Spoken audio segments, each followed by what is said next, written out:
Olá, a safra brasileira de grãos deve bater um novo recorde. A produção estimada é de quase 272 milhões de toneladas. Esses números eram para ser ainda maiores, mas infelizmente em algumas regiões o clima não colaborou.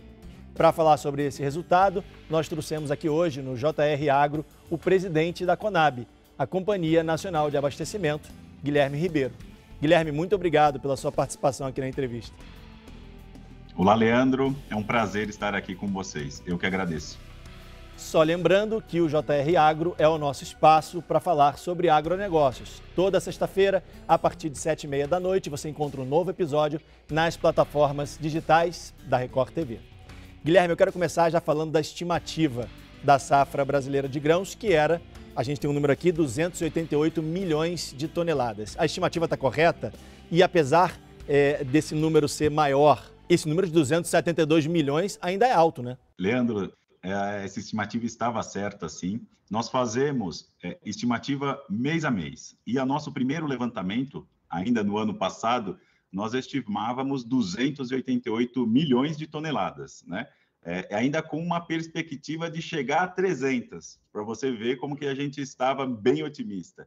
Mas, infelizmente, nós tivemos um efeito, um fenômeno La Niña, né, que ela atingiu a região sul do país, né? Então, ou seja, nós tivemos uma seca drástica nessas regiões e isso afetou a nossa produção total. Então, hoje, no nosso último levantamento, que foi o 9º levantamento, nós estamos prevendo em torno de 272 milhões de toneladas, como você disse. O Brasil é o maior produtor de grãos do mundo. Já dá para prever a próxima safra? Ainda não dá para prever a próxima safra, mas o que a gente sabe é o seguinte: pelos indicadores que a gente tem aqui, a gente pode acreditar que teremos uma nova safra recorde de novo no ano que vem. Os preços da soja, do milho, do algodão e do trigo estão em patamares remuneradores muito bons aos produtores e que isso incentiva cada vez mais a produção. Então, partindo disso, é que nós temos uma expectativa que a nossa safra será tão boa ou melhor ainda do que esse ano. Mas é sempre bom lembrar, Leandro, que tudo isso depende do fator climático, como nós dissemos anteriormente. Que se houver alguma questão mais drástica, isso vai afetar profundamente a safra. Mas ainda nós não podemos cravar um número para a safra do ano que vem. Guilherme, um dos destaques da safra desse ano foi a produção de milho. A gente tem um número aqui, milho teve a recuperação de 32%. Por que isso aconteceu? Houve um aumento na produção de milho? Houve um expressivo aumento na área plantada, em função dos bons preços praticados no mercado, né? E também teve um outro fator que aumentou a produtividade, que foi a antecipação do plantio da segunda safra, devido a uma antecipação do plantio da soja, que nós fizemos a semeadura no plantio da janela indicativa, né? Na janela indicativa boa e adequada, e com isso a gente conseguiu fazer essa produção total do milho ser expressiva como ela está sendo agora no final. Está tudo casando direito como deveria ser na produção. A gente pode dizer então que ficou para trás aquele discurso de que não era rentável produzir milho no Brasil? Houve algumas mudanças no mercado do milho, né, que contribuíram para isso. Primeiramente, a indústria do etanol de milho contribuiu para enxugar, né, a oferta da principal região produtora do país, que é o Centro-Oeste. É muito importante nós falarmos. E o segundo fator foi que há uma melhora na logística do escoamento dos grãos também. E daí, com a saída pelo arco norte do país e com essa logística favorecida, a gente tem uma diminuição na necessidade do valor da venda, dos preços mais baixos e uma disponibilidade do local para a armazenagem do produto. Então, com tudo isso, ele vai favorecendo essa questão do milho ficar mais rentável. Queria falar um pouco da soja agora, porque a colheita da soja no Brasil já foi finalizada, a gente tem alguns números aqui. O resultado foi de aproximadamente 124 milhões de toneladas, redução de 10% em relação à safra anterior, apesar desse número também ser expressivo, como o número do milho. Quais foram os problemas enfrentados pela soja, hein? O principal problema foi o mesmo enfrentado pelo milho que nós falamos agora e pela a safra como um todo. Foi o fenômeno Laninha que afetou a gente no início do ano e, como eu disse, afetou principalmente a região sul do país, né? E o Mato Grosso. E com isso, nós tivemos uma redução forte. Nós prevíamos um valor bem maior do que esse, mas mesmo assim, 124 milhões de toneladas é um valor aproximado, né, que nós estamos prevendo, que já está praticamente toda a colhida, então esse valor é praticamente o valor final, tem um pouquinho só em alguns estados, mas é um valor altíssimo e muito bom. Mas isso é decorrente, mais uma vez, do fenômeno Laninha, que afetou a produção total do nosso de grãos. No ano passado, por exemplo, é bom a gente falar, nós tivemos também um fenômeno no meio do ano que afetou a produção de café. Nós tivemos uma fortíssima geada ali por volta de junho, julho, na região produtora de café, São Paulo, Minas Gerais, que afetou drasticamente a nossa produção de café para este ano. Não foi do ano passado, foi deste ano aqui, que com isso nós caímos a produção do café para este ano. Então, a gente sofre essas intempéries, né, ano a ano, mas a gente tem acompanhado ao máximo, com parcerias com a IMET, por exemplo, para tentar dar soluções para isso e fazer uma previsão com um pouco mais de tempo. Nós estamos hoje tendo, com a parceria com a IMET, uma previsão de 6 meses, mais ou menos. Dá para prever, então, esse problema e evitar? Nós temos, sim, como eu te disse, com esses convênios e acordos que a gente tem feito com a IMET, que é uma grande parceria, a gente faz essas previsões, passa para os produtores, para os agricultores, para eles se planejarem também, que eu acho que isso é importante. E lembrando, Leandro, os nossos dados, nossos levantamentos são 100% de graça, né? Estão disponíveis nas nossas plataformas, nas nossas mídias sociais, qualquer um pode acessar, seja nacional ou seja internacional. Mas a gente faz, sim, essa previsão e um acompanhamento semanal, inclusive, a gente tem os boletins semanais sobre isso, e em cada mês a gente faz um resumão de tudo e fazendo a previsão final da nossa produção total. Voltando a falar da soja, quanto dessa soja produzida no Brasil vai para o exterior? E quem são os nossos compradores principais? Excelente pergunta, Leandro. Está previsto hoje uma exportação de em torno de 75 milhões de toneladas de soja, tá? Do total que a gente produz aí dos 124. Fica o restante para a gente e esses 75 milhões a gente exporta. O principal importador nosso é a China. A China é o principal importador de soja. Eles ficam em torno aí nós estamos falando de 28 milhões de toneladas importadas do Brasil pela China. E, em segundo plano, vem a União Europeia, que é o nosso segundo maior importador. Eles estão na casa dos 6 milhões e 700 mil toneladas. Aí para aproximadamente 16% do que a gente tem previsto das exportações. Então, são os nossos dois principais players importadores da nossa soja. Falando um pouco sobre a guerra entre Rússia e Ucrânia, essa guerra prejudicou a agricultura por conta do fornecimento de fertilizantes. Como é que isso afetou a produção agrícola no Brasil? Para a safra verão 21-22, ela não foi impactada porque os nossos produtores já haviam comprado os fertilizantes antes da guerra. Então, para isso, não houve impacto algum sobre isso. Agora, com relação à nossa safra de inverno, houve sim um aumento no custo de produção, porque nós tivemos algumas dificuldades de importação dos fertilizantes e os preços acabaram explodindo, infelizmente. Mas hoje a gente já tem uma outra tendência que já não é mais essa. Mas então, com relação à safra, a safra de verão, sem problema algum. Só o que houve mesmo foi a questão de aumento de custo na safra de inverno. Queria falar um pouco sobre o plantio das culturas de inverno, como estamos nesse caso. Queria que você explicasse um pouco o que são essas culturas de inverno e qual é a situação do Brasil nesse setor. O nosso plantio de inverno, basicamente, é o trigo, né?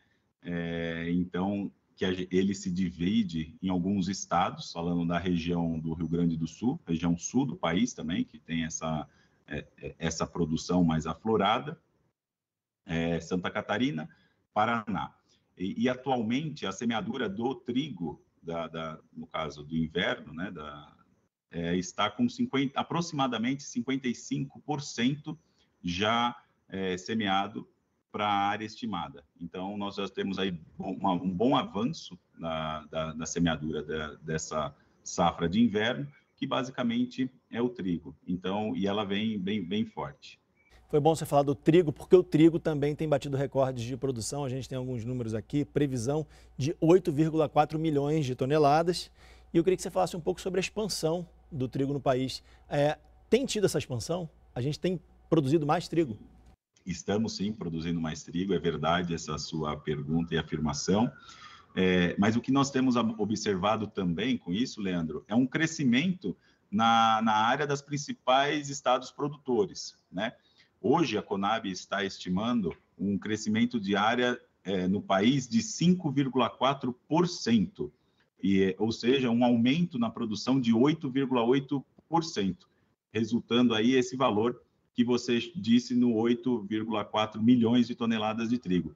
Então, aumentamos sim a produção, mas com isso nós estamos aumentando também a área que está sendo plantada nela, né? Então, veja que há os incentivos dos produtores para acabar indo para essa cultura de inverno que é o trigo. Voltando a falar da guerra entre Rússia e Ucrânia, a Ucrânia é uma das maiores produtoras de trigo do mundo. A guerra afetou a produção de trigo na Ucrânia, a gente sabe disso, isso é público e notório. Isso aumentou o interesse dos agricultores brasileiros pela produção de trigo? É uma ótima pergunta, Leandro. São dois fatores que nós temos. Nós temos trabalhado também, antes disso, a gente já vinha trabalhando com a semente do trigo. A Embrapa faz excelentes pesquisas e consegue, com isso, fazer estudos para melhorar cada vez mais o grão, né? Então, nós estamos evoluindo no nosso trigo. E quando chegou a guerra, como você disse, isso fez com que o número de exportação da Ucrânia foi reduzido drasticamente por causa da guerra.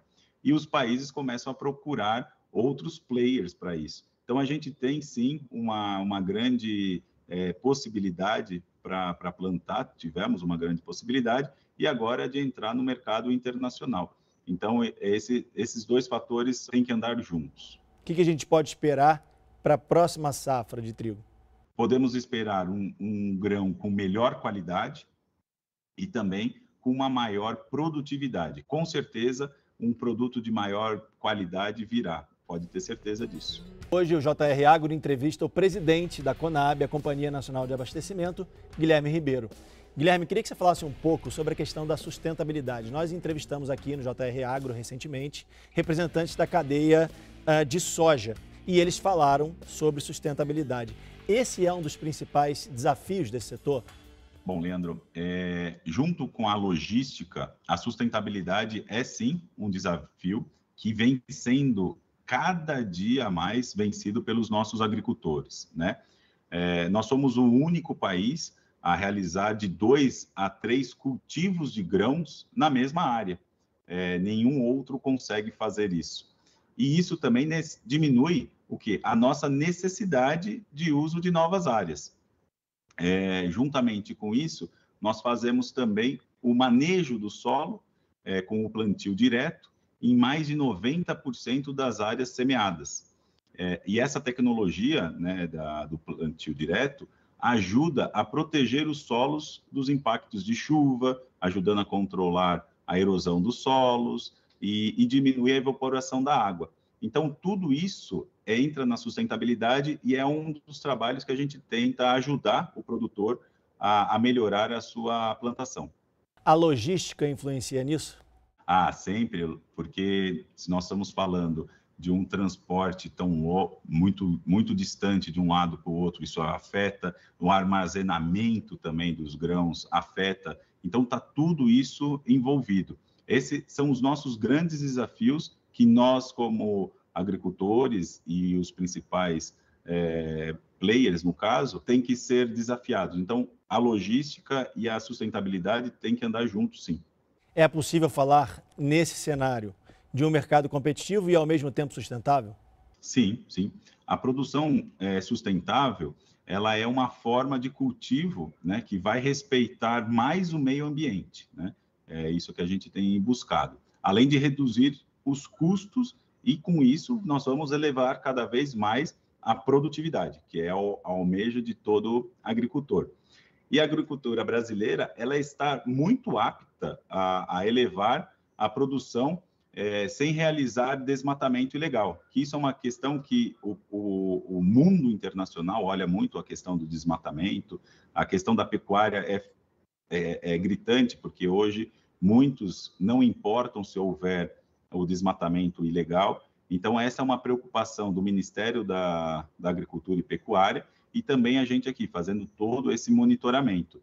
E só para você saber, os dados indicam que o Brasil possui hoje aproximadamente mais de 130 milhões de hectares de pastagem, né? Então, e a gente tem que fazer o quê? Controlar isso, e o MAPA está fazendo um trabalho muito bom com os sistemas de controle para casar esse desmatamento ilegal, quando existe, e deixar a coisa bem mais regularizada. Você falou sobre pastagem, né? Todo mundo sabe que o boi se alimenta do grão. E eu queria que você falasse um pouco como é que Sim. a produção de grãos no Brasil afeta o preço final da carne. Né? Uma parte dos nossos grãos vai para fora, outra parte fica aqui para alimentar o gado. A mesma coisa acontece com a carne. Como é que isso afeta o preço final para o consumidor brasileiro? A gente separa, né? Porque tem o farelo da soja, tem o milho também, então são dois grãos que são utilizados para rações, né? Em algum caso também o caroço do algodão, então nós temos algumas possibilidades. E quando há, por exemplo, quando se afeta a produção de um grão, determinado grão, vamos supor o milho, quando ele produz menos, na safra passada nós tivemos uma quebra gigantesca do milho, e com isso o milho acaba explodindo, né? O valor do milho, porque oferta e demanda, você tem menos oferta, com a demanda altíssima, você acaba com isso o valor aumentando. Então, se houver qualquer alteração na produção dos nossos grãos, com certeza também na produção da pecuária o valor vai aumentar, porque o custo final fica maior e você eleva o valor da produção, do boi, no caso. Então, por isso que a gente sempre, nessas projeções que nós fazemos, todo mundo fica antenado e buscando obter essas informações para ter essa previsão, essa segurança de quanto nós vamos produzir para ver se vai faltar ou não algum determinado tipo de grãos. A gente falou aqui no JR Agro sobre o interesse do agricultor brasileiro em expandir a produção de trigo. Isso também pode ajudar a reduzir o preço da carne? Ajuda também porque é uma outra forma, né, de você introduzir, porque também há essa possibilidade de entrar na questão da ração, né? Então, já há em alguns estudos, até pela Embrapa, que o trigo pode ser substituído em algumas rações. Então, isso afeta, com certeza, o valor final da carne. Você falou aí sobre tecnologia, eu queria pegar um gancho sobre essa parte da tecnologia que você falou na pergunta anterior. O Brasil já tem fazendas com tecnologia de inteligência artificial, uso de drones. Como é que o 5G, a chegada do 5G no Brasil vai afetar essa parte da produção? Além de mudar a vida do brasileiro, que já vem mudando outros lá fora, na questão da agricultura vai ser fantástico. As máquinas hoje, que já vêm com a tecnologia 5G, elas praticamente fazem tudo sozinhas. Colhem, moem, fazem todas as necessidades e você consegue acompanhar online, né? Então, o agricultor ele tem condição de fazer o acompanhamento virtual disso e é mais seguro. Então, essa conectividade no campo vai, com certeza, ter uma gestão do maquinário superior ao que nós temos hoje. Então, o monitoramento, como eu já disse, é fundamental também para um funcionamento, e entre outros benefícios. Então, o 5G só tende a aumentar a nossa produtividade final. pode ajudar a reduzir custo na produção e, consequentemente, reduzir também o preço do produto final para o consumidor?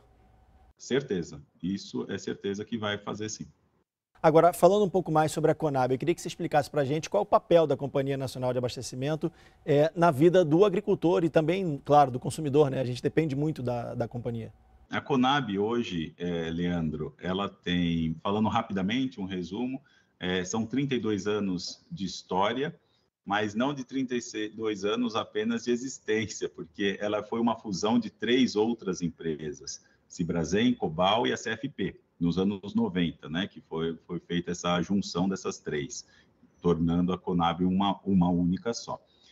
Nós temos como missão cuidar da renda do produtor, do pequeno produtor, dar as informações necessárias para todos os agricultores, o país e o mundo, e também cuidar da segurança alimentar e nutricional. Então, a gente faz todo esse trabalho. Nós temos, além desses levantamentos de anúncio de safra, que foi o que nós falamos, nós temos uma parte social da questão da Conab. Nós conseguimos fazer, ao longo de 2019 e 2021, nós fizemos mais de 2.500.000 cestas básicas entregues nesse período de pandemia para população de necessidade, por exemplo, pescadores, quilombolas, indígenas, mulheres, né? É importante nós ressaltarmos que as mulheres hoje chefiam a grande maioria, parte das famílias, da agricultura familiar. É a mulher que cuida do campo, né? Então, nós conseguimos fazer essas entregas dessas cestas básicas. E também nós temos o programa Alimenta Brasil. O que é o Alimenta Brasil? É quando nós compramos o alimento produzido por esse agricultor familiar, que é pequenininho, ele precisa escoar e não tem, e ao mesmo tempo, Leandro, a gente entrega para quem mais precisa comer, passar fome, no caso, né? Então, nós fazemos parcerias com entidades, asilos, creches e também a merenda escolar. Então, em resumo geral, falando bem rapidamente, a Conab é esse mundo e que estamos presentes em todos os estados brasileiros.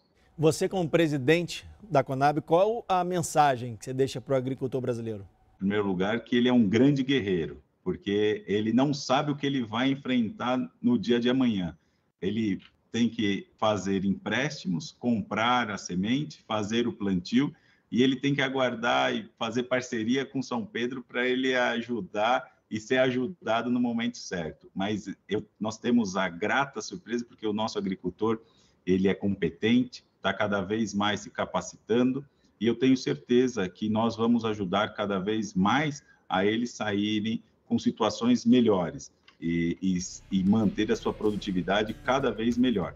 O JR Agro de hoje conversou com o presidente da Conab, a Companhia Nacional de Abastecimento, Guilherme Ribeiro. Guilherme, muito obrigado pela sua participação aqui no JR Agro. Eu que agradeço, Leandro, estou à disposição e até breve. Só lembrando que o JR Agro sempre traz convidados especiais para falar sobre agronegócio.